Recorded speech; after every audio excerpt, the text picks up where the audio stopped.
滿心冥想第二部第5章6，滿心祈禱。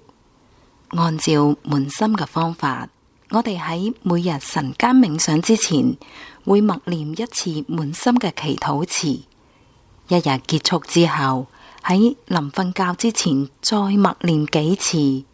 如果以正確嘅精神進行，呢一種無聲嘅祈禱就會營造出一種獨特嘅內在狀態。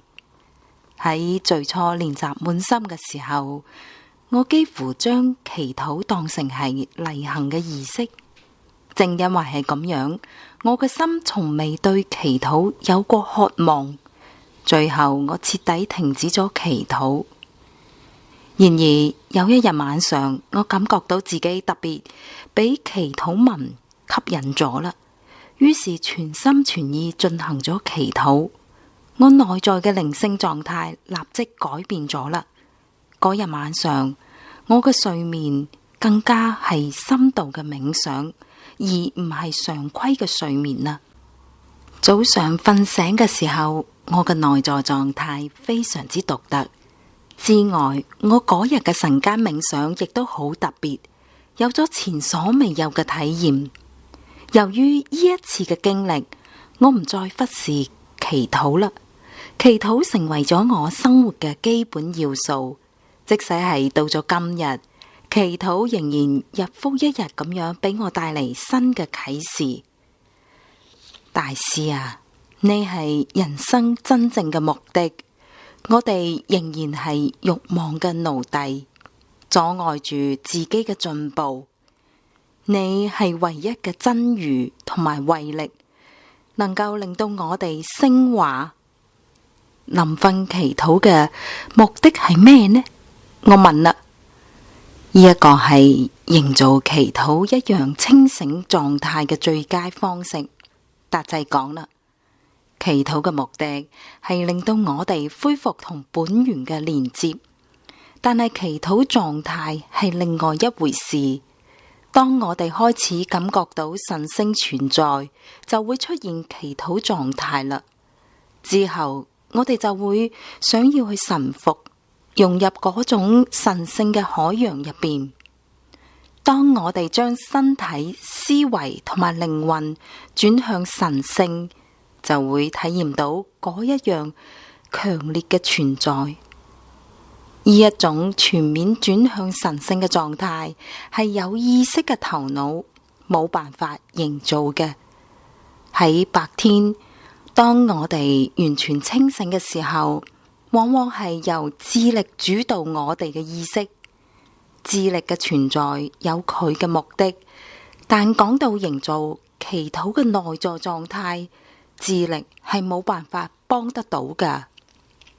不過，介於清醒同埋瞓着之間，意識同埋潛意識嘅狀態會有一個交匯點。帷幕暫時拉開咗啦，呢個時候兩種狀態就得以相交。呢個時候我哋嘅腦電波模式，現代科學家稱之為阿魯法狀態。喺阿魯法狀態底下，我哋會沉浸喺個內心，對祈禱非常之敏感。呢個時候，我哋可以有意咁樣喺潛意識入邊種落咗祈禱嘅念頭，令到佢哋扎根，並且生長喺潛意識嘅土壤入邊。呢一個就好似啲種子喺土壤入邊悄悄咁樣生長咁，祈禱亦都將喺朦朧嘅潛意識入邊發芽成長，直到突然間進入咗清醒嘅覺察狀態。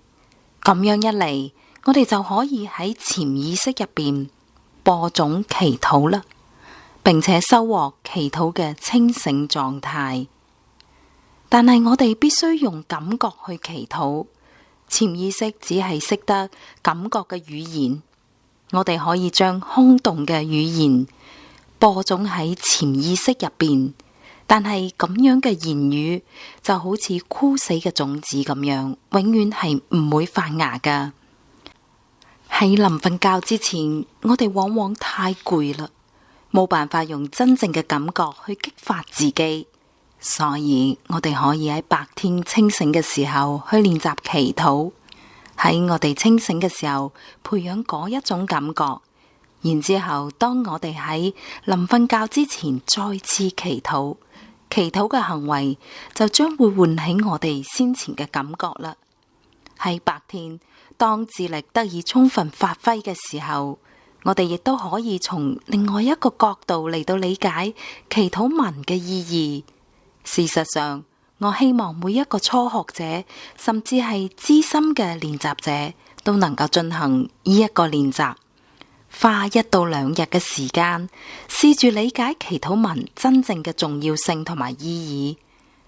祈禱文遠遠唔止語言上嘅起源，然之後睇一睇我哋發現嘅意義背後隱藏住啲乜嘢，心入邊諗住祈禱文，一次又一次咁冥想，第一行、第二行、第三行，深思每一個字，唔好着急，每一次都會展開新嘅維度。祈禱嘅目的係為咗令到我哋轉變。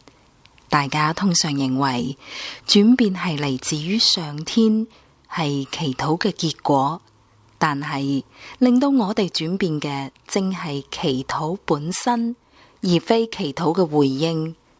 轉變發生喺我哋祈禱嘅嗰一刻，真正嘅祈禱本身就係回應。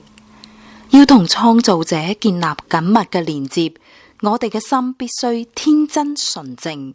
耶穌曾經講過，人應該好似赤子同心咁，內疚就好似心入邊嘅鉛咁，極具毀滅性。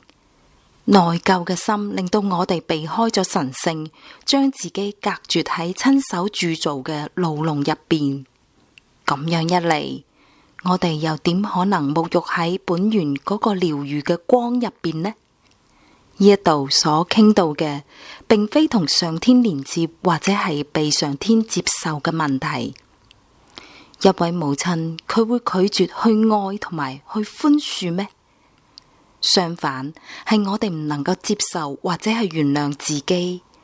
懺悔唔係儀式，只有當我哋真心為自己嘅錯誤去懺悔，自我寬恕先至會得以實現。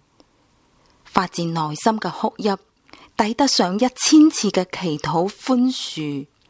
眼淚係真誠嘅標誌，喺個心輕盈快樂嗰時候流落嚟嘅眼淚，亦都係一樣噶。如果我哋冇任何內疚呢？我問到啦，咁樣嘅話，咁啊恭喜你啦！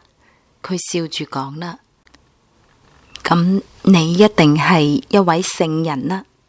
但係即使係聖人，亦都有可以完善嘅空間噶。事實上，聖人尤其係咁樣，聖人係咁謙卑，以至於成日都能夠發現自己嘅過失，即使毫無過失。當我哋更加願意傾聽良心嘅聲音，呢個就會發現良心提醒我哋負責嘅事情越嚟越微小，即使係錯誤嘅諗法、蛛絲馬跡，亦都會引起良心嘅刺痛。所以喺臨瞓覺之前，審視自己嘅心，睇一睇良知喺邊一個方面刺痛咗自己，睇一睇自己對啲乜嘢感到唔舒服，揾出原因嚟。冇咁樣嘅內省，就冇可能實現提升。